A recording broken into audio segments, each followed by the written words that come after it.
चलें। जय हिंद साथियों, चहल एकेडमिक ऑफिशियल यूट्यूब चैनल पे आप सभी का स्वागत है। तो दोस्तों, करंट अफेयर की एक और शानदार क्लास हम लोग करेंगे।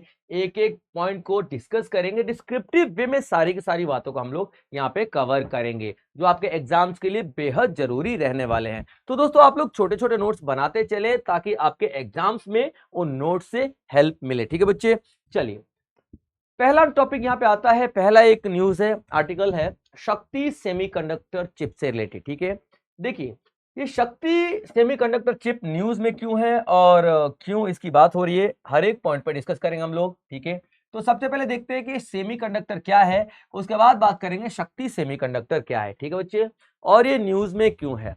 अभी देखिए, सेमीकंडक्टर क्या होता है, जब आप लोग मोबाइल, लैपटॉप या जिस इस बोर्ड पे मैं शूट कर रहा हूं, है ना, इन सब में एक सेमीकंडक्टर लगता है। वो सेमीकंडक्टर की वजह से ही मोबाइल चलते हैं, आपका लैपटॉप चलता है, कंप्यूटर चलता है या एलईडी बोर्ड चल रहा है, वो सेमीकंडक्टर। और सेमीकंडक्टर में अगर हम बात करें तो Taiwan is the largest producer of semiconductor. Taiwan largest producer है भाई साहब। ठीक है, याद रखना, ताइवान लार्जेस्ट प्रोड्यूसर है और हम लोग वहीं से ही खरीदते थे। ठीक है, खरीदते थे क्या, अभी भी खरीदते ही हैं। ठीक है, अभी हमने बहुत ज्यादा नहीं डेवलपमेंट किया है, लेकिन हाँ एक बार हमने कोशिश किया हुआ है और अच्छा किया हुआ है। तो गुजरात में, ठीक है, एक हमारी वेदांता कंपनी है। ठीक है, वेदांता, और एक हमारा फॉक्सकॉन है, हमारा नहीं ताइवान का। ठीक है, फॉक्सकॉन कंपनी है। ये दोनों कंपनियों ने मिलकर गुजरात में एक प्लांट लगाया है। दोनों कंपनियों ने मिलकर गुजरात में प्लांट लगाया है, और क्या बनाने के लिए, सेमीकंडक्टर बनाने के लिए। ठीक है, तो सेमीकंडक्टर के बारे में आज हम पूरा इसी तरीके से डिस्कस करेंगे। ठीक है, चलिए, तो ये फिलहाल न्यूज में क्यों है, क्योंकि सेमीकंडक्टर को अभी आईआईटी मद्रास और आईआईटी इसरो ने जॉइंटली डेवलप किया है। ठीक है, जॉइंटली डेवलप का मतलब क्या, एक तरीके का सेमीकंडक्टर इन दोनों ने मिलकर के साथ में बनाया है, जो कि इंडिजिनस है। इंडिजिनस का मतलब क्या होता है, जो इंडियन हो, स्वदेशी हो, भारतीय मटेरियल उसमें इस्तेमाल में लगा हुआ हो। ठीक है, और इंडिया के लोगों ने बनाया हो। ठीक है, एरोस्पेस क्वालिटी को इंप्रूव करने के लिए, एरोस्पेस का मतलब क्या होता है, जैसे कि हम लोग मिसाइल भेजते हैं, ठीक है, हम लोग स्पेस क्राफ्ट भेजते हैं, सैटेलाइट भेजते हैं, ये सब एरोस्पेस कहलाता है। ठीक है, अब देखिए, और ये शक्ति बेस्ड सेमीकंडक्टर चिप होगा। शक्ति बेस्ड का मतलब क्या होता है, ये जो शक्ति सेमीकंडक्टर है ना, ये भारत का पहला सेमीकंडक्टर था।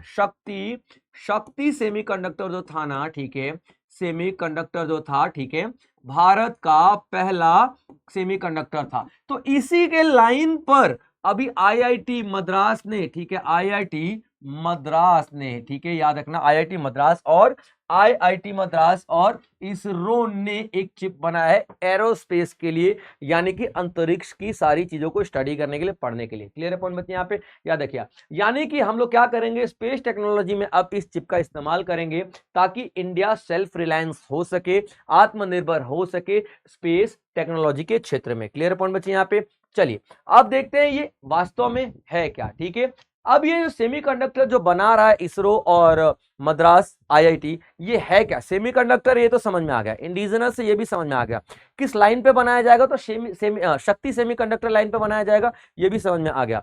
पर सर ये है क्या, ये एक risk V controller for space application. Risk V controller क्या होता है, एक तरीके का ब्रेन है, दिमाग है। ठीक है, एक तरीके का मशीन का दिमाग है ये सेमीकंडक्टर का। क्लियर पॉइंट, तो ये रिस्क वी कंट्रोलर है जो कि पूरे पूरे बॉडी को कंट्रोल करता है। ठीक है, डिराइव फ्रॉम शक्ति प्रोसेसर बेसलाइन। ये जो शक्ति सेमीकंडक्टर है ना, ठीक है, इसी बेसलाइन पे डेवलप किया गया एक चिप है। ठीक है, इसीलिए हम इसको शक्ति प्रोसेसर बेसलाइन बोलते हैं। ठीक है, और ये इंडिया में तीसरा ऐसा चिप बनाया जा रहा है, क्योंकि जो रायमो है 2018 में बनाया गया था, जो पहला था, और 2020 में बनाया गया था मौशिक। ठीक है, मौशिक जो दूसरा था। क्लियर पॉइंट बच्चे, यहाँ पे याद रखना, नाम रायमो जो है 2018 में बनाया गया था, और मौशिक जो है आपका 2020 में बनाया गया था, और ये तीसरा चिप बनाया जा रहा है आईआईटी और आईआईटी मद्रास और आपका इसरो के द्वारा एरोस्पेस की फील्ड में, एरोस्पेस के क्षेत्र में। ठीक है, भारत यहाँ पे चाहता है कि वो भैया आत्मनिर्भर बन जाए इन सारी चीजों को लेकर के, ताकि उसे कहीं से इंपोर्ट करने की जरूरत ना पड़े। देखो यार, ये साइंस एंड टेक्नोलॉजी, डिफेंस ऐसी चीज है ना, जहां पे जो कोई भी कंट्री, भारत यानी कोई भी कंट्री जितना ज्यादा अपने आप को अच्छा बनाए, डेवलप बनाए, आत्मनिर्भर बनाए, उतना ज्यादा सही है। क्योंकि यार पता लग रहा है कि किसी से मैं अपना डिफेंस इक्विपमेंट खरीदता था और उसी से मेरा झगड़ा हो जाए, ठीक है, तो क्या होगा, मैं तो गया ना भाई, वो मेरे को डिफेंस इक्विपमेंट तो देगा नहीं, ऊपर से बॉम्ब चार अलग से फोड़ देगा हमारे ऊपर। तो जरूरी ये है कि भारत जैसे जो डेवलपिंग नेशंस हैं उनको आत्मनिर्भर होने के लिए एटलीस्ट स्पेस और डिफेंस में तो आत्मनिर्भरता चाहिए ही चाहिए, ठीक है बच्चे। चलिए अब देख लेते हैं फीचर्स क्या है ये जो बनाया जा रहा है ना, ठीक है, सेमीकंडक्टर, ठीक है, आईआईटी मद्रास, जो मैं बार बार बता देता हूं भाई साहब, ठीक है, आईआईटी मद्रास और इसरो के द्वारा बनाया जा रहा है। इसके फीचर्स क्या है देखिएगा, ठीक है। सबसे पहले ये इंडिजिनस है। इंडिजिनस का मतलब क्या होता है, ये स्वदेशी है, ठीक है, सबसे पहले ये स्वदेशी है, ठीक है। हम ही ने इसको डिजाइन किया है, फैब्रिकेटेड भारत के द्वारा किया गया है, पैकेज किया गया भारत के द्वारा और भारत में ही इसकी पैकेजिंग वगैरह सब कुछ हुआ है, ठीक है।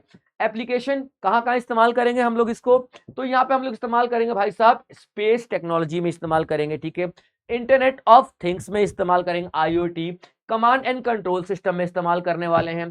टेक्निकल बेस क्या रहने वाला है, ये ओपन सोर्स, रिस्क भी। ओपन सोर्स का मतलब क्या होता है, एक ऐसा वेबसाइट मान लो, ये एक ऐसा इंटरनेट के ऊपर चीज मान लो जो सबके लिए ओपन है, एनीबडी कैन यूज इट। वो आप चाहो खट खट खट खट खोलो और उसको इजीली पढ़ लो, उसके डेटा पूरा पढ़ सकते हो, इसको हम लोग ओपन सोर्स बोलते हैं, ठीक है। तो टेक्निकल बेस क्या है, ये open base, open source, risk भी है। सपोर्ट क्या करता है, ठीक है, आरटीओ, फ्री आरटीओ को सपोर्ट करता है, ठीक है। आरटीओ का मतलब ऑपरेटिंग सिस्टम, ठीक है, याद रखना ऑपरेटिंग सिस्टम की बात कर रहे हैं, ठीक है। तो ये और ये एक जाइफर नाम का भी एक ऑपरेटिंग सिस्टम है, इन सभी चीजों को वो ऑपरेट करने में हेल्प करता है, ये इसका टेक्निकल बेस आता है, ठीक है। आगे देखिए फॉल्ट टॉलरेंट, यानी कि अगर इंटरनल मेमोरी में या उस इंटरनल मेमोरी में कोई प्रॉब्लम वगैरह आती है, जिस डिवाइस में इसको इस्तेमाल किया जा रहा है, इस चिप को जिस डिवाइस में इस्तेमाल किया जा रहा है उसमें जो कोई ऐसा फॉल्ट आ जाता है तो इस फॉल्ट को तुरंत पकड़ लेगा, तुरंत इस फॉल्ट को ये पकड़ लेगा और उसको ठीक करने की कोशिश करेगा। यानी कि बेहतरीन तरीके से इसको डेवलप किया गया है, डिजाइन किया गया है, ठीक है। गवर्नमेंट का सपोर्ट डेफिनेटली है, इस तरीके के जो आपके स्कीम्स वगैरह होती हैं, इस तरीके की जो आपका प्रोग्राम वगैरह होता है वो पूरा पूरा गवर्नमेंट ही चलाती है, पूरा पूरा गवर्नमेंट के अंडर में ही किया जाता है, ठीक है बच्चे, क्योंकि देश की सुरक्षा का बात है। तो यहाँ पे भारत में मेक इन इंडिया वाला कॉन्सेप्ट जो चलाया गया था कि भैया हम लोग मेक इन इंडिया, भारत के अंदर में प्रोडक्शन करो, ठीक है, आपको इंपोर्ट करने की जरूरत नहीं है, ठीक है, तो मेक इन इंडिया, ठीक है। आयात पर जो हमारे निर्भरता थी, यानी कि इंपोर्ट पे जो हमारा डिपेंडेंसी थी, उसको हम लोगों ने यहाँ पे कम करने की कोशिश किया है, ठीक है बच्चे। इसरो का सपोर्ट यहाँ पे पूरा दिखाई दे रहा है और ये इंपॉर्टेंट जो मिशन होने वाले हैं भारत के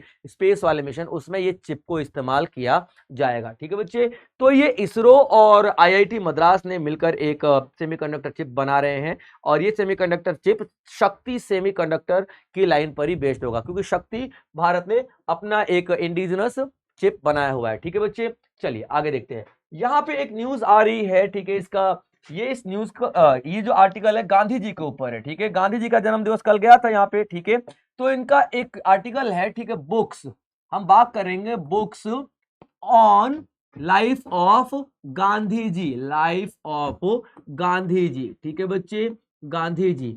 अब देखिए यहाँ पे गांधी जी का जन्म दिवस कब आता है भाई साहब, तो 2 अक्टूबर को गांधी जी का जन्म दिवस आता है और इसी 2 अक्टूबर को हम लोग इंटरनेशनल लेवल पर नॉन वायलेंस डे मनाते हैं, ठीक है।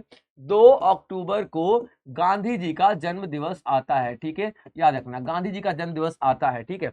और 2 अक्टूबर को ही यहाँ पे लाल बहादुर शास्त्री का जन्म दिवस आता है, ठीक है बच्चे, लाल बहादुर शास्त्री का जन्म दिवस आपको देखने के लिए मिलेगा, ठीक है, याद रखेगा।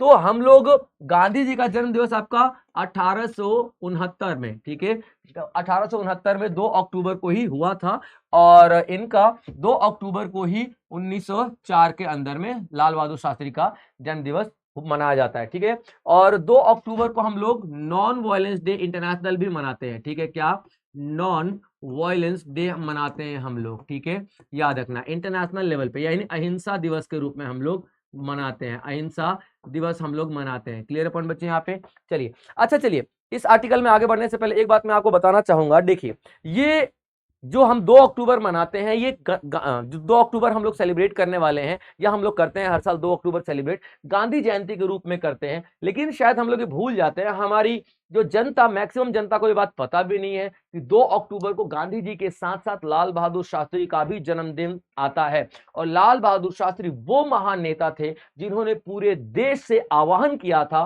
कि एक वक्त का अगर आप लोग खाना छोड़ दो तो 1965 में जो हमारे सरहद पे जवान लड़ रहे हैं इंडिया पाकिस्तान युद्ध में, उनके खाने का पूरा इंतजाम हो जाएगा और हमारे देश की सरहद सुरक्षित रहेगी। ये जय जवान जय जवान जय जवान जय किसान का नारा भी उस वक्त पे उन्होंने ही दिया था। और कहा जाता है कि 1965 में इंडिया पाकिस्तान का जो युद्ध चल रहा था और कुछ घंटे और चल जाता तो आज लाहौर इंडिया का हिस्सा होता। ऐसे थे लाल बहादुर शास्त्री। कद केवल 5 फुट 2 इंच का था, लेकिन हौसले इतने बुलंद, जाति प्रथा के खिलाफ इतने ज्यादा खड़े थे कि इनका सरनेम था श्रीवास्तव, और इन्होंने श्रीवास्तव सरनेम तक त्याग दिया ताकि जाति प्रथा को सोसाइटी में खत्म किया जा सके। लेकिन दुर्भाग्य है हमारे देश का कि हम लोग सिर्फ और सिर्फ 2 अक्टूबर को गांधी जी के जन्म दिवस के रूप में ही मनाते हैं और लाल बहादुर शास्त्री को हम लोग भूल जाते हैं। ये लाल बहादुर शास्त्री थे जिसने नाक में दम कर दिया था पाकिस्तान का जनरल अयूब खान हाथ जोड़ने लग गया था रशिया के कि जनाब जरा बात कर लीजिए लाल बहादुर शास्त्री से, उन्हें बोलिए कि युद्ध रोक दिया जाए।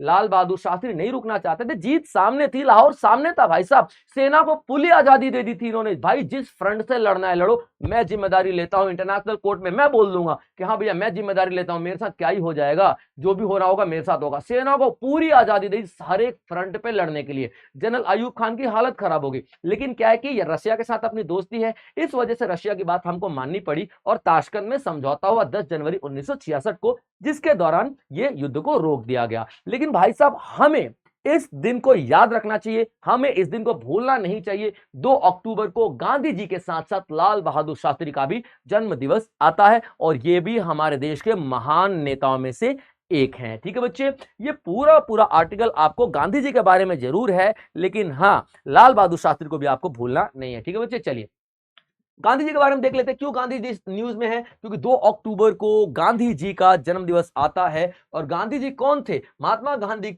सच के प्रिंसिपल्स पे चलते थे, सिद्धांतों पे, नॉन वायलेंस अहिंसा के प्रिंसिपल पे। सिंप्लिसिटी इतनी थी कि भैया अमीर थे, करोड़पति थे, ठीक है, करोड़पति थे, वकील थे, साउथ अफ्रीका से आए थे वकालत का प्रैक्टिस करके, वो चाहते तो कैसी भी जिंदगी जी सकते थे, लेकिन उन्होंने बड़ी सिंप्लिसिटी से जीवन को जिया है। वो ऊपर कुछ नहीं पहनते थे, खाली धोती पहनते थे गांधी जी, और वही धोती को लेकर के वो पूरे देश में घूमे। वो धोती सिर्फ इसलिए पहनते थे कि वो कहते थे कि मैं उतना ही वस्त्र धारण करूंगा जितना कि हमारे देश के सबसे निम्न वर्ग के लोगों को अवेलेबल है, इसीलिए वो सिर्फ और सिर्फ धोती पहनते थे। वरना यार अमीर थे, वकील थे, साउथ अफ्रीका से प्रैक्टिस करके आए थे, वो जैसा जीवन चाहे वैसा जीवन जी सकते हैं। ठीक है, यहां पे जितने लोग गाली देते हैं ना गांधी जी को, भाई वो अनपढ़ है, गवार है, मैं मानता हूं। गांधी जी को एक बार ढंग से पढ़ो। जितने लोगों ने गांधी जी को नहीं पढ़ा है ना, वही गाली देते हैं गांधी जी को, याद रखिएगा। और गांधी जी को भी गाली आप सिर्फ इसीलिए दे पाते हो क्योंकि आप गांधी के देश में रहते हो। कहीं रहते हैं ना किसी इस्लामिक कंट्री के देश में, ठीक है, कहीं पे बांग्लादेश में या फिर पाकिस्तान में, जाके देख लो, जिन्ना के खिलाफ जाके बोल दो, वहीं पे काट दिए जाओगे। लेकिन क्या है ना, ये गांधी जी का देश है, यहाँ पे प्रेम का भाव रहता है, यहाँ पे भाईचारे का भाव रहता है, तो आपकी गलत चीजों को भी थोड़ा बहुत बर्दाश्त कर लिया जाता है। इसी वजह से आप लोग गांधी जी के बारे में बोल पाते हो। वरना गांधी जी ऐसे व्यक्तित्व थे भाई, उनको राष्ट्रपिता यूं ही नहीं कहा गया, और राष्ट्रपिता उन्होंने खुद को नहीं कहलवाया था, पूरे देश ने उनको राष्ट्रपिता माना है, पूरे देश ने उनको राष्ट्रपिता कहा है। और वो नहीं होते ना भाई साहब, तो इतनी बड़ी तादाद में आंदोलन नहीं होते और भारत को आजादी नहीं मिलती। ये बात आप लोग माने या ना माने, सच तो भाई यही है। ठीक है, याद रखिएगा। तो इस तरीके से बहुत सारे ऐसे आंदोलन उन्होंने शुरू करवाए थे। ठीक है बच्चे, याद रखिए। उसके बाद हम यहाँ बात करते हैं, ठीक है, उनकी जो फिलॉसफी थी, मतलब हमारे कल्चर को लेकर के उनकी काफी अच्छी फिलॉसफी थी। अपने कल्चर को लेकर के, अपने हमारी महिलाओं को लेकर के, जाति प्रथा को खत्म करने के लिए, इस सारी की सारी चीजों के लिए उन्होंने बहुत ही अच्छे से प्रेजेंट किया था। और इस सारी चीजों को उन लोगों ने, गांधी जी ने कोशिश किया था कि हमारे देशवासियों को भी ये सारी चीजों पे हम लोग आगे बढ़ा सके। ठीक है बच्चे, अब थोड़ा बात कर लेते हैं गांधी जी के लाइफस्टाइल के बारे में, उनका पर्सनल जीवन के बारे में। तो गांधी जी का जन्म हुआ था 2 अक्टूबर 1859 को और उनकी मृत्यु हो गई थी 1948 में। ठीक है, नथुराम गोडसे ने उनको गोली मार दी थी। ठीक है बच्चे, याद रखिएगा। ये एक फ्रीडम फाइटर थे, सोशल रिफॉर्मर थे और ग्लोबल सिंबल ऑफ पीस थे। इसी वजह से 2 अक्टूबर को हम लोग इंटरनेशनल नॉन वायलेंस डे के रूप में मनाते हैं। इनके ऊपर बहुत सारी किताबें लिखी गई हैं, बहुत सारे उनके आइडियाज, उनका स्ट्रगल, उनके लीडरशिप के बारे में बहुत सारी ऐसी किताबें यहाँ पे लिखी गई हैं। ठीक है बच्चे, चलिए अब देखते हैं यहाँ पे अगला इनकी लाइफ के बारे में सारी चीजें डिटेल में थोड़ा और देखेंगे, ठीक है। पोरबंदर में इनका जन्म हुआ था, इन्होंने लॉ लंदन में पढ़ाई किया है और साउथ अफ्रीका में इन्होंने अपनी प्रैक्टिस की थी। और साउथ अफ्रीका में ही जब गए थे तो अपार्थेड की लड़ाई चल रही थी, ठीक है। अपार्थेड का मतलब क्या होता है, गोरे काले का भेदभाव, ठीक है। गोरे काले का भेदभाव जो था, ठीक है, गोरे काले का भेदभाव की लड़ाई चल रही थी साउथ अफ्रीका में। गोरे लोग काले लोगों से बहुत ज्यादा नफरत करते थे और बहुत ज्यादा उनसे भेदभाव किया करते थे। तो बहुत लड़ाई चल रही थी साउथ अफ्रीका के अंदर में उस टाइम पे डिस्क्रिमिनेशन को लेकर के। तो गांधी जी ने अपार्थेड के खिलाफ साउथ अफ्रीका में आंदोलन कर दिया। सोचिए, वहां पे जितने भी भारतीय थे, जितने भी इंडियंस थे और साउथ अफ्रीका के लोग थे, ठीक है, उन्होंने इंडियंस को मिला करके और साउथ अफ्रीका के लोगों को मिला करके क्या कर दिया, वहां पे आंदोलन कर दिया अपार्थेड के खिलाफ। याद रखेगा, अपार्थेड। और इन्हें, और इसका भी एक किस्सा है, गांधी जी ट्रेन में जा रहे होते हैं, कुछ अंग्रेज लोग मिलकर इनको कंपार्टमेंट से फेंक देते जबकि इनके पास टिकट होता है। उस वक्त इन्होंने सोचा कि यार मुझे अपार्थेड के खिलाफ लड़ाई लड़नी है, युद्ध लड़ना है इस गोरे कालों में जो भेदभाव होता है उस भेदभाव के खिलाफ, ठीक है बच्चे। तो यहाँ पे उन्होंने अपना युद्ध शुरू किया और साउथ अफ्रीका में इनकी प्रसिद्धि इतनी ज्यादा हो गई कि ये गए थे सिर्फ और सिर्फ 1-1.5 साल के लिए प्रैक्टिस, एक केस के सिलसिले में गए थे और वहां पे वो 20 साल तक रह गए क्योंकि लड़ाई खत्म ही नहीं हो रही थी। लड़ाई खत्म ही नहीं हो रही थी तो साउथ अफ्रीका से वापस आ ही नहीं पा रहे थे। तो वहां से जैसी लड़ाई खत्म होती है 1915 में भारत आ जाते हैं। 9 जनवरी 1915 को भारत आ जाते हैं, ठीक है। 9 जनवरी 1915 को भारत आते हैं। यही वजह कि 9 जनवरी को हम लोग क्या मनाते हैं, एनआरआई डे के रूप में मनाते हैं, ठीक है।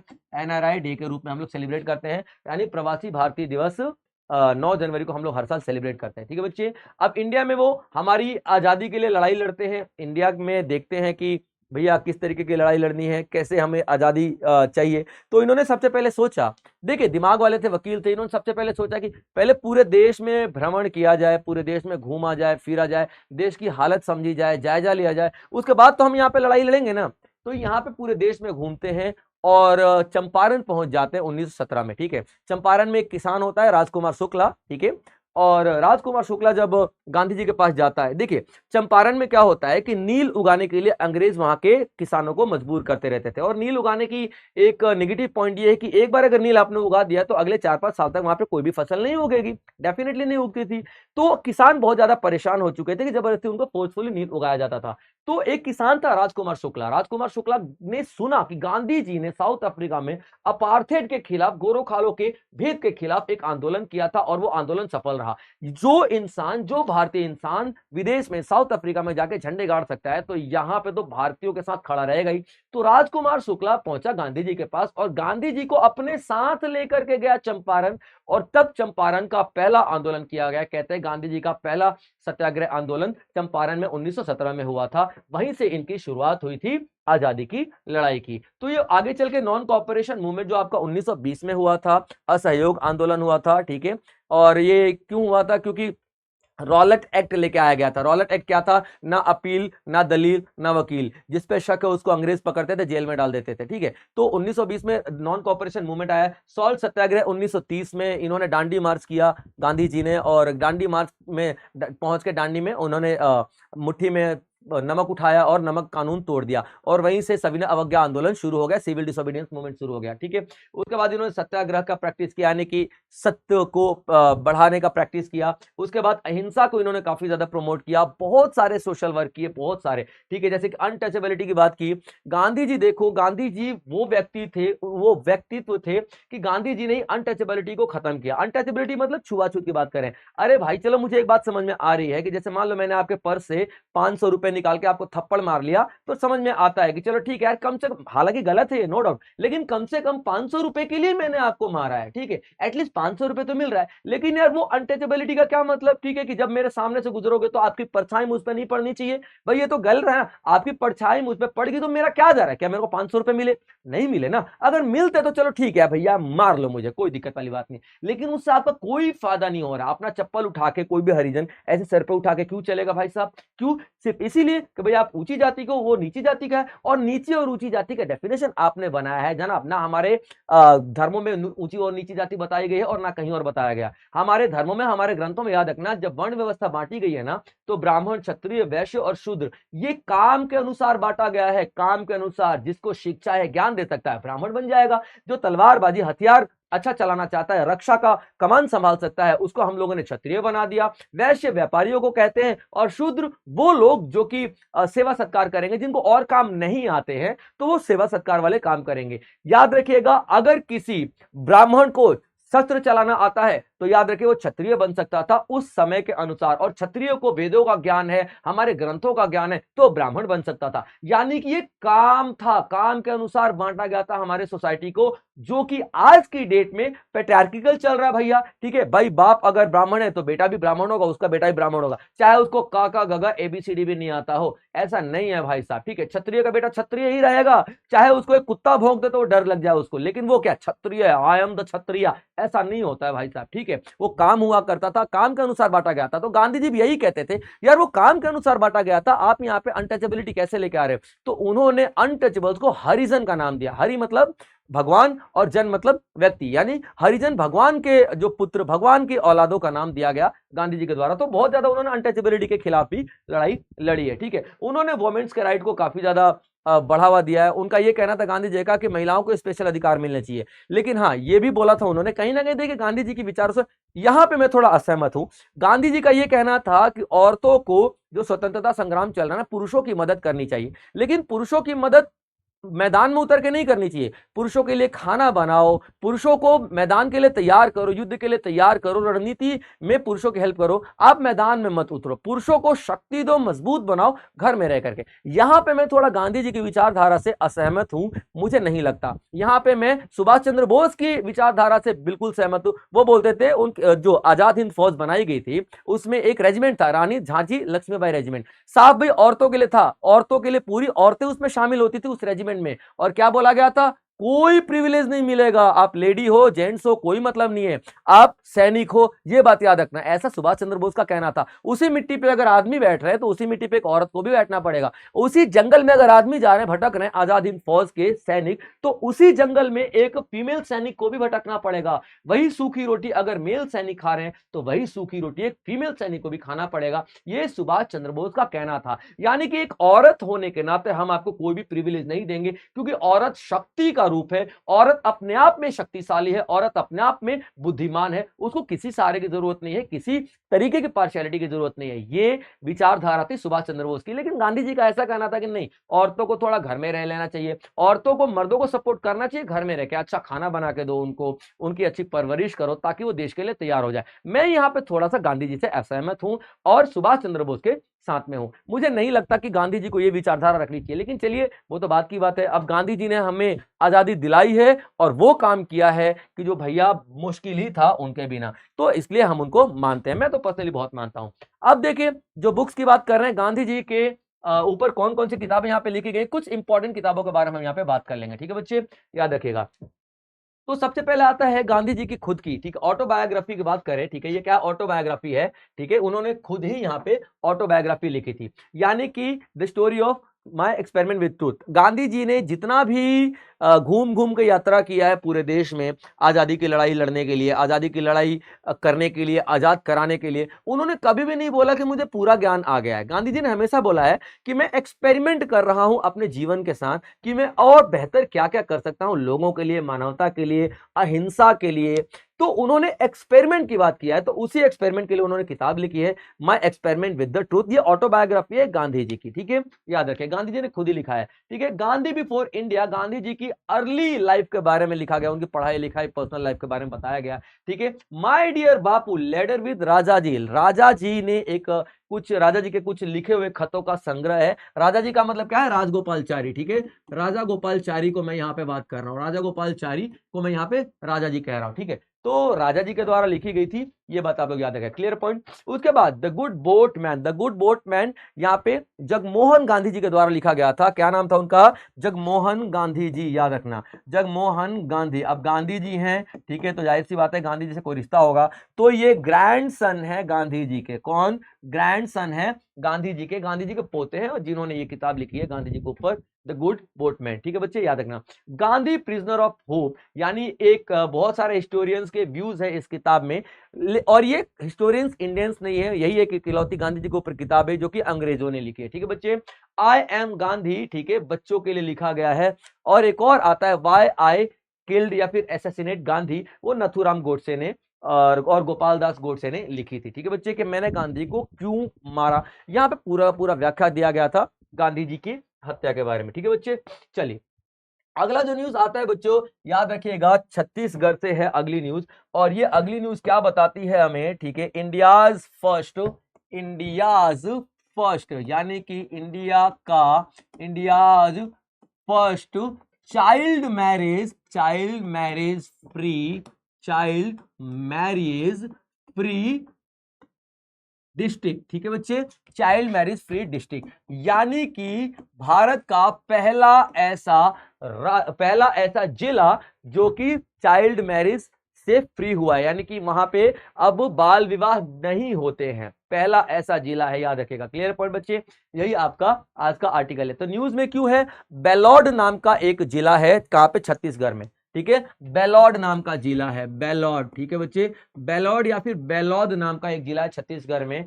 उसने ऐसा अनाउंस किया है, या छत्तीसगढ़ सरकार ने ऐसा अनाउंस किया है कि देखो हम पहला वो जिला बन गए हैं भारत का जिसमें चाइल्ड मैरिज नहीं होता। चाइल्ड मैरिज का मतलब क्या होता है, अगर लड़कों की बात करें तो 21 साल और लड़कियों की बात करें तो 18 साल, इससे कम अगर एज है शादी के लिए तो उसको हम लोग क्या बोलते हैं, चाइल्ड मैरिज बोलते हैं। ठीक है बच्चे, तो ये बहुत ही बड़ा स्टेप उठाया गया है सरकार के द्वारा, और ये नतीजा है एक अभियान का, एक आंदोलन का, जो कि 2024 में चलाया गया था छत्तीसगढ़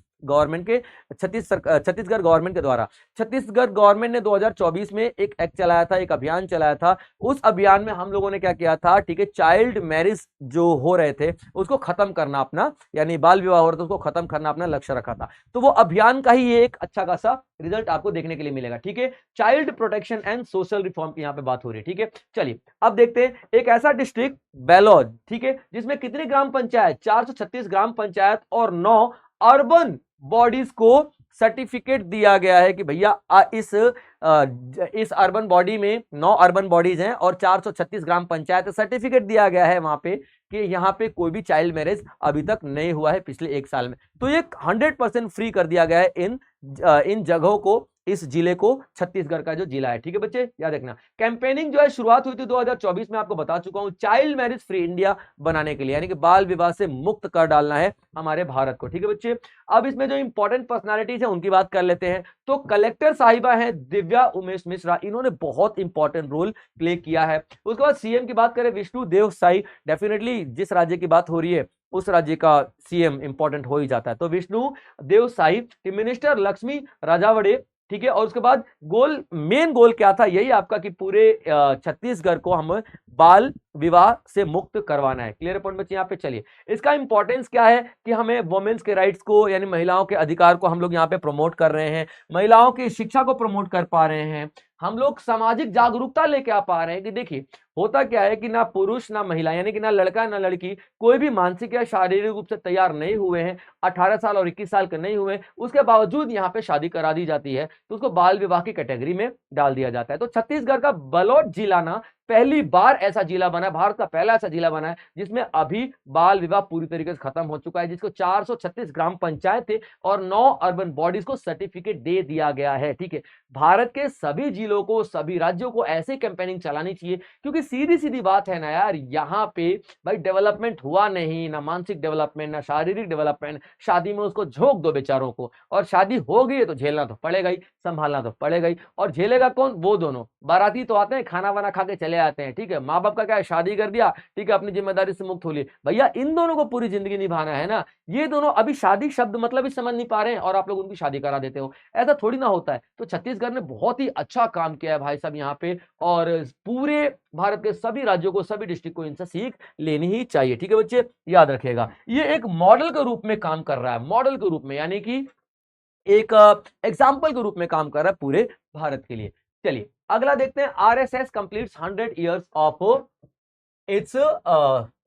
इट्स इनॉग्रेशन। जब भी इसका इनॉग्रेशन हुआ होगा, ठीक है, या फिर इसका जब स्टार्ट हुआ होगा तो उसका 100 साल पूरे हो चुके हैं। ठीक है, याद रखना, ईयर लॉन्ग सेलिब्रेशन, 100 साल का सेलिब्रेशन आरएसएस यहाँ पे कंप्लीट करना चाहता है। ठीक है, चलिए तो यहाँ पे बात क्या थी, 1920 में एक खिलाफत आंदोलन शुरू हुआ था, और खिलाफत आंदोलन इसलिए शुरू हुआ था क्योंकि टर्की में खलीफा के पद को अंग्रेजों ने मानने से इनकार कर दिया था, बोल दिया भैया कोई खलीफा वलीफा नहीं है। ठीक है, ऐसा हम नहीं मानते खलीफा को। तो वहां के मुस्लिमों ने आंदोलन छेड़ दिया था और अली ब्रदर्स के नाम से ये दो भाई हुआ करते थे, उन्होंने आंदोलन छेड़ा था और खलीफा के पद को रिस्टोर करने के लिए किया गया था। तो इंडिया में गांधी जी ने सोचा कि यार हिंदू और मुस्लिम को एक करने के लिए बहुत ही अच्छा मौका है यहाँ पे, तो बहुत ही अच्छा मौका को देखते हुए इन्होंने मुस्लिमों का खूब सारा सपोर्ट किया। तो वहां पे उस टाइम पे आरएसएस बनी नहीं थी, लेकिन वहीं से आरएसएस का फाउंडेशन शुरू हो जाता है, याद रखेगा, ठीक है बच्चे, वहीं से आरएसएस बनना शुरू हो जाएगा। तो वहीं से विचारधारा आती है कि यार गांधी जी क्या कर रहे हैं, ठीक है, मुस्लिमों का सपोर्ट कर रहे हैं। तो गांधी जी मुस्लिमों के सपोर्ट से हटने के लिए कुछ लोगों ने ये सोचा कि नहीं यार, हम एक प्रॉपर हिंदुओं के लिए एक ऐसा संगठन बनाएंगे। तो आरएसएस का गठन यहाँ पे किया गया, ठीक है, याद रखेगा, आरएसएस का गठन किया गया, ठीक है, याद रखना। और यहाँ पे केबी हेडगेवार यानी केशव हेडगेवार, ठीक है, तो केशव हेडगेवार ने यहाँ पे 1925 में आरएसएस की स्थापना करवाई, ठीक है बच्चे, याद रखना। मैंने जैसा कि आपको बता चुका हूं, ठीक है, कि खिलाफत आंदोलन के विरोध में आरएसएस को बनाया गया था, राष्ट्रीय स्वयं संघ को बनाया गया था, केशव हेगडेवार ने बनाया था 1925 में। तो 2025 में इसके 100 साल पूरे हो चुके, तो उसी को सेलिब्रेट यहाँ पे किया जा रहा है, ठीक है, याद रखिए, आरएसएस सेलिब्रेट कर रहा है अपना 100वां साल, ठीक है। ये देश को सर्विस के लिए जाना जाता है, डिसिप्लिन के लिए जाना जाता है, नेशन बिल्डिंग के लिए जाना जाता है, ठीक है। कुछ लोगों को ये बात बड़ी व्यंग लगेगी, क्या बात कर रहे हो सर, आरएसएस इसलिए जाना जाता है, ठीक है, ये दंगों के लिए जाना जाता है, हिंदू मुस्लिम के दंगों के लिए जाना जाता है। भाई साहब, आज जो बीजेपी सरकार है ना, ठीक है, छोड़ो कोई बात नहीं, मैं पॉलिटिकल पे नहीं जाऊंगा, बाकी आप लोग खुद समझ आ रहे हो, हम लोग न्यूज पे बात करते हैं भाई साहब, ठीक है। तो 1925 में, ठीक है, केशव हेडगेवार ने नागपुर में बनाया था, स्थापना की थी आरएसएस की, ठीक है बच्चे। अब मोदी सरकार 100वां उसका जन्म दिवस या फिर 100वां उसका उद्घाटन दिवस, कुछ भी कह लो, यहाँ पे मना रहा है, ठीक है, और खूब जी तोड़ तारीफ की जा रही है, ठीक है। आरएसएस फॉर सेक्रीफाइस देश के लिए, डिसिप्लिन के लिए, अपने त्याग के लिए जाना जाता है। इनका कंट्रीब्यूशन क्या रहा है, इन्होंने एजुकेशन को बहुत ज्यादा बढ़ावा दिया है, हेल्थ को बहुत ज्यादा बढ़ावा दिया है, सोशल वेलफेयर बहुत ज्यादा किया है। जब कभी आपदा आ जाती थी, नेचुरल कैलेमिटीज आ जाती थी, तब इन्होंने बहुत ज्यादा देश को संभाला है, ठीक है। कम्युनिटी एम्पावरमेंट, जो विशेष दर्जे से कमजोर ग्रुप्स हैं, उनको यहाँ पे एम्पावर करने की कोशिश किया, सशक्तिकरण करने की कोशिश किया गया है, ठीक है। उसके बाद इन्होंने एम्फोसिस किया है पैट्रियटिज्म, देशभक्त माने जाते हैं, ठीक है, धर्म और धर्म और उन्नति के लिए माने जाते हैं। ये मतलब सारा इनका काम कहलाता है, ठीक है। इनकी लीगेसी की बात करते हैं तो आरएसएस कंटिन्यू कर रही है, इन्फ्लुएंस ऑन द सोसाइटी, हमारे सोसाइटी के ऊपर इनका बहुत ज्यादा इन्फ्लुएंस, बहुत ज्यादा असर आप लोगों को देखने के लिए मिलेगा। हमारी सांस्कृतिक विकास को प्रभावित करते हैं, ये राष्ट्र निर्माण और नैतिक नेतृत्व पर ध्यान केंद्रित करता है, ठीक है बच्चे, याद रखिएगा। ये मैं बात कर रहा हूं हमारे आरएसएस की, ठीक है, ये देखिए। अच्छा चलिए आरएसएस में, अच्छा एक और इंपॉर्टेंट चीज आप लोग आरएसएस में देखने के लिए मिलेगी कि यहाँ पे बच्चों जो 100 साल पूरे हुए ना, तो गांधी जी ने दो चीजें यहाँ पे अनाउंस की हैं, गांधी जी ने नहीं, नरेंद्र मोदी ने दो चीजें यहाँ पे अनाउंस किया है, ठीक है। पहला ही यहाँ पे उन्होंने स्टैंप, ठीक है, एक स्टैंप बनाया है, ठीक है, याद रखना, और एक कॉइन बनाया है, ठीक है। कॉइन कौन सा, स्मारक सिक्का की बात कर रहे हैं, ठीक है, कॉमेमोरेटिव कॉइन।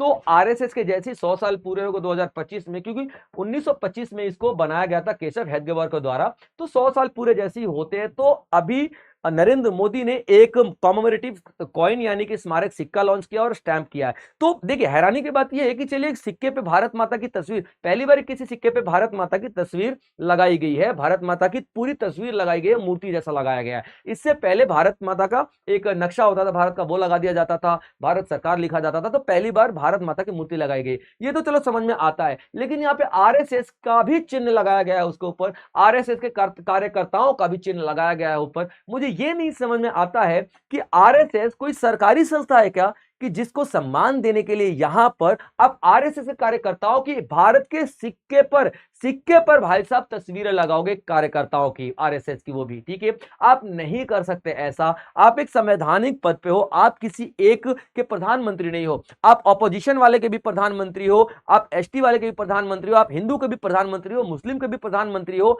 आप यहां पे ओवैसी के भी प्रधानमंत्री हो, अगर आप यहां पे आदित्य योगीनाथ के प्रधानमंत्री हो, तो आप प्रधानमंत्री हो, आप बीजेपी नहीं हो, आप आरएसएस नहीं हो। इस बात को आपको समझना पड़ेगा। एक संवैधानिक पद पे हो, आप किसी भी विशेष संगठन को दर्जा विशेष संगठन को यहाँ पे महत्व नहीं दे सकते, आप किसी भी विशेष संगठन को यहाँ पे अपील नहीं कर सकते पर्सनली उस पद पे रहते हुए, जो कि आपने किया है। आरएसएस के सिक्के पर या सिक्के पर आप आरएसएस के कार्यकर्ताओं की तस्वीर नहीं लगा सकते, भारत माताओं की तस्वीर तो लगा सकते थे आप लोग। ठीक है बच्चे, ये इंपॉर्टेंट पॉइंट आपको याद रखने की जरूरत है। ठीक है, तो देखा जाए तो कंक्लूजन में, ठीक है, 100 साल पूरे हो जाते हैं और इन्होंने बहुत ही डेडिकेशन से सर्विस दिया है हमारे देश को।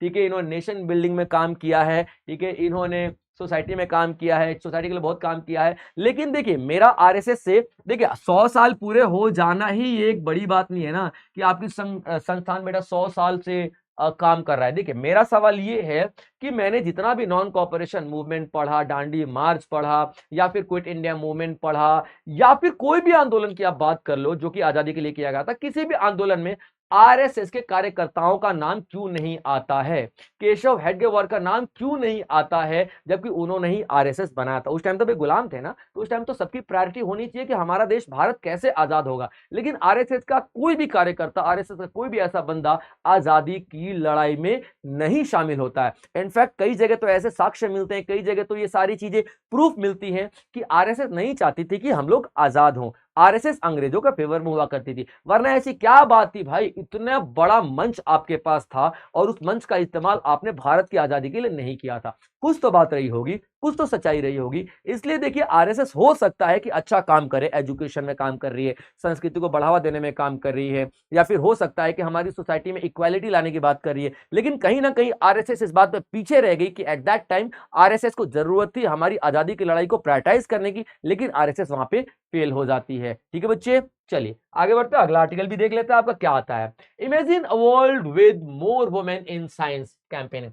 सोच के देखिए विज्ञान के क्षेत्र में अधिक महिलाओं के साथ एक दुनिया की कल्पना, यानी कि साइंस की एक ऐसी दुनिया जहां पे महिलाएं बहुत ज्यादा हों, यानी कि महिलाओं का योगदान बहुत ही ज्यादा हो जाता है। इस बात को आप एक बार इमेजिन करके देखिए। ठीक है, तो ये न्यूज में क्यों आ रहा है, क्योंकि यूनेस्को ने क्या लॉन्च किया है, एक कैंपेनिंग, जिसमें क्या बोला जा रहा है कि जेंडर इक्वालिटी को प्रमोट किया जाएगा स्टेम में। स्टेम का मतलब क्या होता है, ठीक है, स्टेम का मतलब एस फॉर साइंस, ठीक है, टी फॉर टेक्नोलॉजी,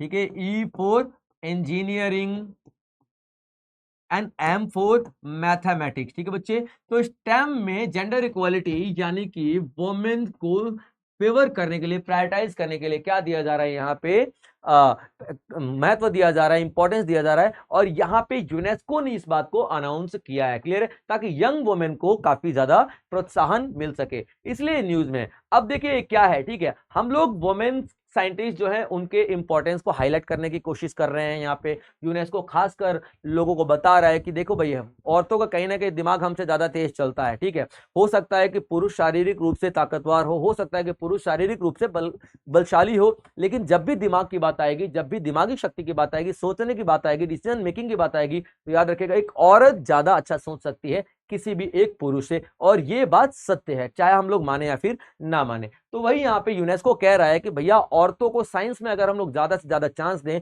तो ज्यादा से ज्यादा आविष्कार होंगे, ज्यादा से ज्यादा इनोवेशन होंगी, और ज्यादा से ज्यादा हमारे देश के हित में बेहतर टेक्नोलॉजी डेवलप कर पाएंगे और बेहतर डिसीजन मेकिंग हो सकती है इस फील्ड के अंदर में। ठीक है बच्चे, तो यूनेस्को इस चीज को इंपॉर्टेंस दे रहा है, इसी वजह से न्यूज में काफी ज्यादा आ रही है। ठीक है बच्चे, चलिए अब देखते हैं यूनेस्को यूनाइटेड नेशन में एक जो आपका सस्टेनेबल डेवलपमेंट गोल जो है, जिसमें 17 ऐसे हम लोग डिसाइड करते हैं गोल की, 17 गोल के ऊपर हम लोग काम करेंगे, जैसे कि शिक्षा हो गया, पॉवर्टी हो गया, अनएम्प्लॉयमेंट हो गया, तो 17 ऐसी गोल्स होंगे, हमारे मकसद होंगे जिनके ऊपर हम लोग काम करने वाले हैं। ठीक है, तो उसमें जो 5वें नंबर पे आता है वो जेंडर इक्वालिटी ही है, यानी कि महिलाओं को पुरुषों के बराबर में ले आकर के खड़ा कर देना। तो साइंस की फील्ड की बात हो रही है फिलहाल। ठीक है, तो अभी हम इंडिया की बात कर लेते हैं, भारतीयों की बात कर लेते हैं इंडियन में। ठीक है, तो 40% स्टेम ग्रेजुएट, 40% जो स्टेम ग्रेजुएट्स हैं, ठीक है, वो वोमेन है, बट 14% ही काम कर रही हैं। ठीक है, 14% यहाँ पे काम कर रही हैं।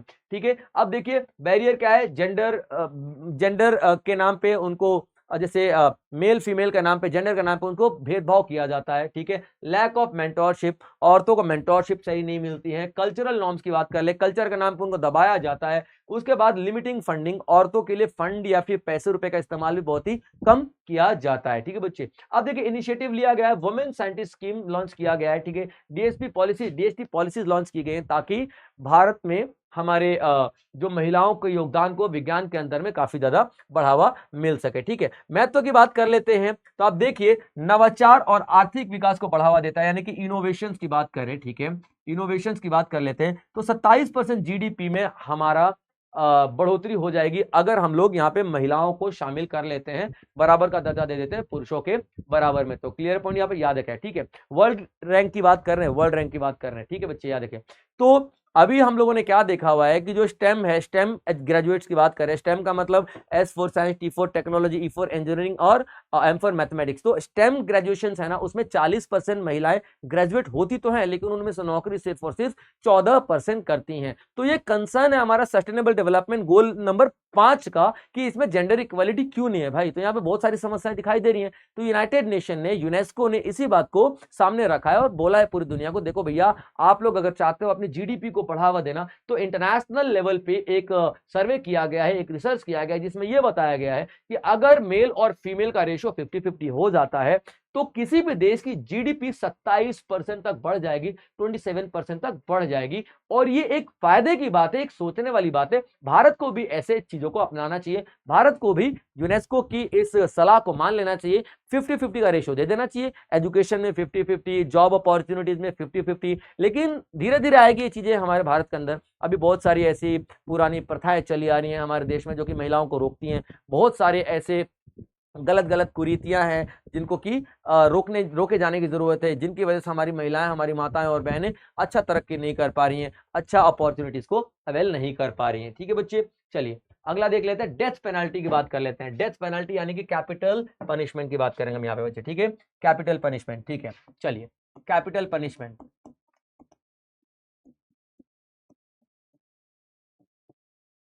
ठीक है। देखिए अभी 2024 में एक रेप केस हुआ था कोलकाता के अंदर में, ठीक है। एक महिला जो डॉक्टर थी, एक नर्स थी, उसका रेप हो गया था, ठीक है, याद रखेगा। तो 2024 में आरजी कर डॉक्टर रेप मर्डर केस जो हुआ था, यानी कि उस लड़की को बहुत बुरी तरीके से रेप किया गया था, उस बुरी तरीके से मार दिया गया था। तो यहाँ पे जो कोर्ट ने, हाई कोर्ट ने, जो सुप्रीम कोर्ट ने जो जजमेंट दिया था वो ये दिया था लाइफ टाइम इम्प्रिजनमेंट का, यानी कि आजीवन कारावास का। दोषियों को आजीवन कारावास का यहाँ पे क्या दे दिया गया था, सजा दे दी गई थी, यानी कि लाइफ टाइम इम्प्रिजनमेंट, ठीक है बच्चे, दे दी गई थी। इम्प्रिजनमेंट यहाँ पे दे दी गई थी, लाइफ टाइम, भैया पूरी जिंदगी तुम जेल के अंदर ही रहोगे, ये ऐसी सजा दी गई थी, ठीक है। तो देखिए जो कलकत्ता में 2024 वाला मर्डर केस था उसमें ये साफ तौर पे सुप्रीम कोर्ट ने कह दिया था कि भैया इनको आजीवन कारावास दे दो। जनता भड़क गई, जनता इसलिए भड़क गई कि भैया इस तरीके से उन्होंने हमारी बिटिया को मारा है, रेप किया, और आप उनको जिंदा रख रहे हो, नहीं, उनको डेथ पेनल्टी दे दो, उनको आप मौत की सजा दे दो, फांसी पर लटका दो, ऐसा जनता ने डिमांड किया था। लेकिन यहाँ पे सुप्रीम कोर्ट का बहुत सारा ऐसा जजमेंट है जो ये साबित करता है कि ये डेथ पेनल्टी देना ठीक नहीं है। तो यहाँ पे सारी चीजों को हम लोग एक बार ध्यान में लेते हैं, ठीक है। देखिए यहाँ पे एक जजमेंट आती है 1980 के अंदर में, ठीक है। एक rarest of rare case term दिया गया था सुप्रीम कोर्ट के द्वारा, रेयरेस्ट ऑफ रेयर, ठीक है, रेयरेस्ट ऑफ रेयर, ठीक है, केस दिया गया है कि भैया अगर किसी को मार दिया गया है, ठीक है, मान लो किसी ने मार दिया गया है, 1980 में बच्चन सिंह वर्सेस स्टेट एक केस आया था जिसमें फैसला दिया था सुप्रीम कोर्ट ने, ठीक है। Rarest of rare doctrine, rarest of rare को अपनाया गया था, यानी कि देखो जरूरी नहीं है ना कि यार कि हर एक मौत हत्या ही हो, हर एक मौत को क्रिमिनल तरीके से ही मारा गया हो। जैसे मान लीजिए कि दो दोस्त लड़ाई लड़ रहे हैं, दो दोस्तों में झगड़ा हो गया, हाथापाई हो गया और एक के हाथ से किसी का खून हो गया गलती से, तो क्रिमिनल नहीं था ना भाई, उस पर्टिकुलर कमजोर मोमेंट में उसके हाथ से वो हत्या होगी, तो उसको मैं फांसी की सजा कैसे दे सकता हूं, ठीक है। तो ये ऐसा कहना था हमारे सुप्रीम कोर्ट का, ठीक है। वही माची सिंह का 1983 में केस आता है, तो उसने क्या बोला है, ठीक है, कि मैनर यानी कि जो हत्या हुई है उसके तरीके को डिफाइन किया था, किस तरीके से अगर हत्या हो तो डेथ पेनल्टी डालेंगे, मतलब मौत की सजा देंगे, वरना उसको आजीवन कारावास की सजा दे देंगे। ये पूरा वही है, क्लियर पॉइंट। यानी कि यहाँ पे किस तरीके से हत्या हुई है, उसका मोटिव क्या था, और मतलब मैग्नीट्यूड क्या था हत्या क्या, ठीक है, और जो हत्या करने वाला था उसका कैरेक्टर क्या था, ये सारी की सारी चीजों पे उन्होंने बात किया था, याद रखेगा, ठीक है। तो यहाँ पे 2024 में जो रेप केस हुआ था कलकत्ता वाला, तो सुप्रीम कोर्ट का जो ही जैसे जजमेंट आया कि भैया इनको आजीवन कारावास दे दो, ठीक है, लाइफ टाइम इंप्रिजनमेंट दे दो, तो जनता भड़क गई, भैया इनको मौत की सजा दो, इनको कैपिटल पनिशमेंट दो। तब सुप्रीम कोर्ट ने यहाँ पे याद दिलाया कि नहीं भाई, 1980 में हमने एक जजमेंट दी थी जिसमें लिखा हुआ था rarest of rare. Rarest of rare का मतलब क्या होता है कि हर एक हत्या आपका मर्डर ही नहीं होती है, हो सकता है ना कि दो लोग आपस में टकरा गए हो, झगड़ा हो गया हो, उसमें उनका हत्या हो गई हो, तो वो आपका क्रिमिनल नहीं है ना यार, उसको सुधरने का मौका देना चाहिए हमें। देखिए कैपिटल पनिशमेंट क्या होता है ना, यानी मौत की सजा क्या होती है, डेथ पेनल्टी क्या होती है, वो इरिवर्सिबल होती है। हम लोग सजा किसी को भी क्यों देते हैं, सुप्रीम कोर्ट का ऐसा कहना 1980 वाले केस में, ठीक है, कि हम लोग यहाँ पे सजा क्यों देते हैं, ताकि सामने वाले क्रिमिनल सुधर सके। लेकिन कैपिटल पनिशमेंट के बाद, मृत्यु दंड के बाद अगर वो सुधर ही नहीं सकता है, अगर वो मर ही जाएगा तो क्या ही सुधरेगा, तो वो पनिशमेंट नहीं देना चाहिए हमें। जितने भी डेवलप्ड नेशन है उन्होंने कैपिटल पनिशमेंट को यहां पे खत्म कर दिया है। फिर सवाल उठता है कि सर अगर उस इंसान ने दरिंदगी से किसी को मारा है, रेप किया है, बलात्कार किया, खत्म कर दे उस महिला को उस केस में, तो हां यहां पे एक टर्म दिया था सुप्रीम कोर्ट ने, rarest of rare. Rarest of rare, ठीक है। इसका मतलब क्या होता है कि अगर क्रुएलिटी से मारा गया है, दरिंदगी से मारा गया है, कोई मोटिव है उसका मारने का, पुरानी दुश्मनी है उसका मारने का, तो उस केस में डेथ कैपिटल दिया जा सकता है, डेथ पनिशमेंट दिया जा सकता है। उसके बाद एक और केस आता है, आप देखना, ठीक है, कि मांची सिंह केस। मांची सिंह केस में यह बताया गया है कि भाई साहब उसका मोटिव क्या है ये पता करो, वो उसका बैकग्राउंड क्या है मारने वाले का ये पता करो। हो सकता है ना वो साधु संत हो भाई साहब, हो सकता है कि कोई पुराना आपको आप मेरे परिवार के किसी लड़की के साथ बलात्कार किया था उसने, तो मैंने 2 साल बाद उसको मारा है। कई सारे ऐसे केसेस हो सकते हैं। तो आप सिर्फ और सिर्फ मर्डर को कैपिटल मर्डर के लिए कैपिटल पनिशमेंट नहीं दे सकते, ये सोचे समझे बिना कि वो केस क्या था। तो यहाँ पे पूरा पूरा मुद्दा आपका चल रहा है और अभी भी चल ही रहा है, डिबेट में हमेशा आता ही रहेगा, आगे भी आता ही रहेगा, ठीक है।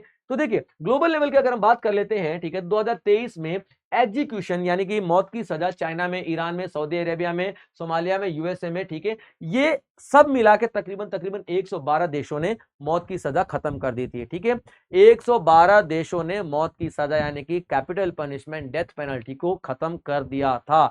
डेथ पेनल्टी इज इरिवर्सिबल, अगर किसी को मौत की सजा दे दी तो वो वापस नहीं आएगा अपनी गलती को सुधारने के लिए, इसलिए डेथ पेनल्टी को रोक दिया गया और 112 देशों ने इसको मानने से इनकार कर दिया और बहुत सारे डेवलप नेशन ने भी यहाँ पे इसको खत्म कर दिया, ठीक है बच्चे। अब इसके आर्ग्यूमेंट में और अगेंस्ट में और फेवर में देख लेते हैं। आर्ग्यूमेंट क्या कहता है, ठीक है, कि भैया नहीं डेथ पेनल्टी होनी चाहिए क्योंकि क्रुएलिटी से मारा गया है, ठीक है, याद रख लेना, ठीक है। और नहीं सॉरी, ये आर्ग्यूमेंट में देखा, आर्ग्यूमेंट में आप लोग यहाँ पे देखोगे, ठीक है, कि उसके फेवर में क्या बोला जा रहा है, अगेंस्ट में क्या बोला जा रहा है, ठीक है। क्रूअल है भैया, ठीक है, क्रूअल है तो डेफिनेटली उसको डेथ पेनल्टी दो, ठीक है। Irreversible, not proven deterrent, risk of innocent, ठीक है, डिस्क्रिमिनेटरी। कहने का मतलब क्या है, कई बार हमसे गलत फैसले हो जाते हैं, 4-5 साल बाद हमको पता चलता है कि वो बंदा इनोसेंट था, वो बंदा बेकसूर था, लेकिन तब तक उसकी डेथ पेनल्टी में मौत हो चुकी, तो आप कैसे सुधारोगे। तो ऐसे बहुत सारे ऐसे चीजें हैं कि मौत, देखो मौत की सजा, डेथ पेनल्टी एक ऐसा पॉइंट आता है ना, उसके बाद सब कुछ खत्म ही हो जाएगा ना, आप उसके बाद किसी को सुधार सकते हो मरने वाले को, ना आप अगर वो बेकसूर प्रूफ हो जाता है तो आप उसको वापस लेके आ सकते हो, आप कुछ भी नहीं कर सकते हो, ये चीज याद रख लेना, ठीक है। तो इसलिए डेथ पेनल्टी के ऊपर अभी भी बहुत सारा डिबेट चल रहा है, बहुत सारी ऐसी कहानियां चल रही हैं, ठीक है बच्चे। ये पूरा पूरा पॉइंट आपको देखने के लिए मिलेगा। अच्छा, ये डेथ पेनल्टी वाला केस ही फिर से आ गया, कोई बात नहीं बच्चों, ठीक है। तो डेथ पेनल्टी के बारे में आपको सारी की सारी चीजें बता चुका हूं, ठीक है बच्चे, याद रखना। बच्चन सिंह का 1980 वाला केस और 1983 वाला केस, माची सिंह का आप लोग याद रखेगा। ये दोनों केस में अभी तक कैपिटल पनिशमेंट को यानी कि मृत्यु दंड को सपोर्ट नहीं किया गया है। कहा गया है कि मृत्युदंड अभी नहीं दिया जा सकता क्योंकि मृत्युदंड जो है इरिवर्सिबल होता है, ठीक है बच्चे। तो ये था आज का सेशन, आई होप आप लोगों ने एंजॉय किया होगा और बहुत सारी चीजें आप लोगों ने यहाँ से सीखी होंगी, ठीक है। मिलेंगे अगले लेक्चर में सेम तरीके से कुछ नए टॉपिक्स के साथ जो आपके एग्जाम्स के लिए इंपॉर्टेंट होंगे। तब तक आप लोग अपना ध्यान रखेंगे बच्चों। जय हिंद।